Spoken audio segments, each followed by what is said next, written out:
I'm going to start off with health, actually. So currently it's like a bit over 20%. I think it's closer to 25 than 20. So I'm going to give it 25%. I think health is a very important baseline for any country, and especially given the rising mental health awareness in New Zealand, I'm going to give health, let's say, 25. I think currently it's around 20%, and yeah, I think that's pretty good estimate, so that's 20%. Let's give 20 to health for now. I would give 20, again because of the very significant issues of mental health, and so the consequent programs and awareness things that we'll need to come from there.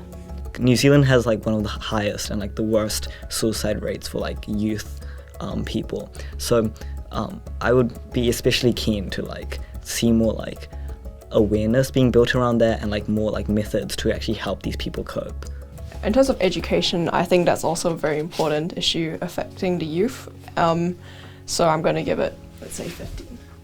So that's around 15%. 20 for now to education. I think for education, I'd give about 25% of the funds, simply because of the things that we're observing right now with tertiary education spending as well as the teacher strikes. So the teacher strike, it's really just a result of something that's been going on for so long, and it's really unfair, especially since these teachers are actually training the future of our country, and we definitely need to start treating them better. Fees free, I think, kind of didn't achieve its purpose, especially since it didn't really incentivize a lot of people to go to uni as such, and also it was spending like a lot of money as well that could have spent elsewhere.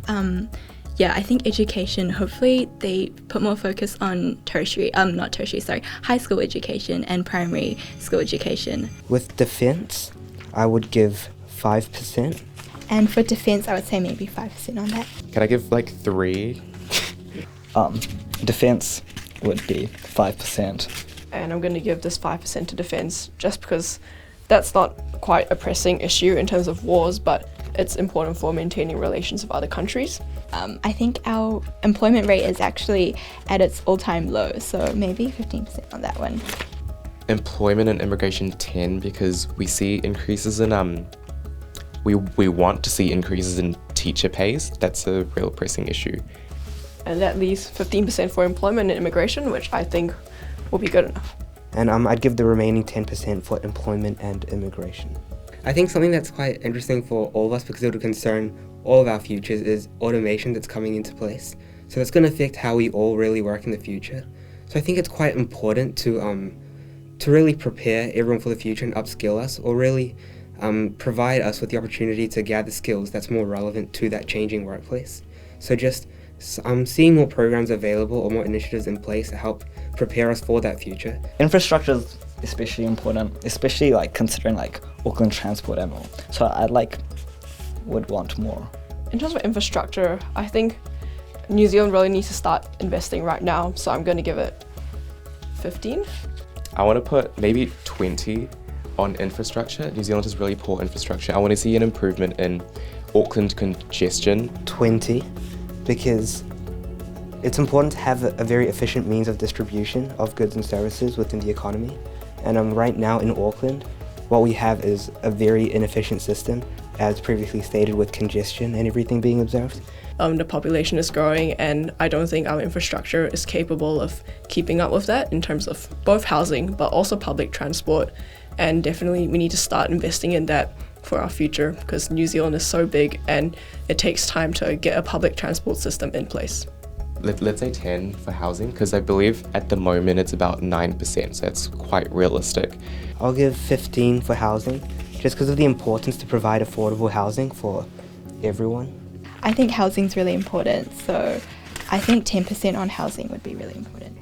Say for housing, we do need to up spending quite a bit on that, since KiwiBuild hasn't quite turned out the way we thought it would. So let's say 20% to that. We need to address this housing issue. There's a huge housing crisis currently. It's been kind of in the background so far, but I think it's going to be more prominent as we progress with more immigration and stuff like that. I think KiwiBuild although the government talks a lot about Kiwi Build, we haven't really seen the effects of it, and it's taken a long time just to get, proposals out and everything. I'd give 5% for sustainability and conservation, because although it is a very considerable issue, most of the problems that arise from there is about awareness, and that shouldn't demand too many resources. Sustainability and conservation, I'd give that 5%. Sustainability is another 5%. It's a growing issue, so right now I think the government's around 3%, so yeah, we could up that a little. Although there's a lot to do in that area, I think it's more related to actually like stigma and awareness rather than like actually putting the money in it. So it's like more about like improving like lifestyle of the people. In terms of sustainability and conservation, I think it's important that we invest in that for our future. Although I'm going to allocate more towards employment and immigration as well as housing, because I just believe those are more pressing issues for our society at the moment. I want to give 10 to sustainability and conservation because we need to act now. We need the infrastructure to have renewable energy now. Okay, we can't wait for tomorrow. We're going to have irreversible effects on the earth if we don't spend this amount of money now. There are a lot of predictions on what the earth is going to look like when we're adults, and there's a lot of uncertainty around that. I think that's a thing with advancements in technology.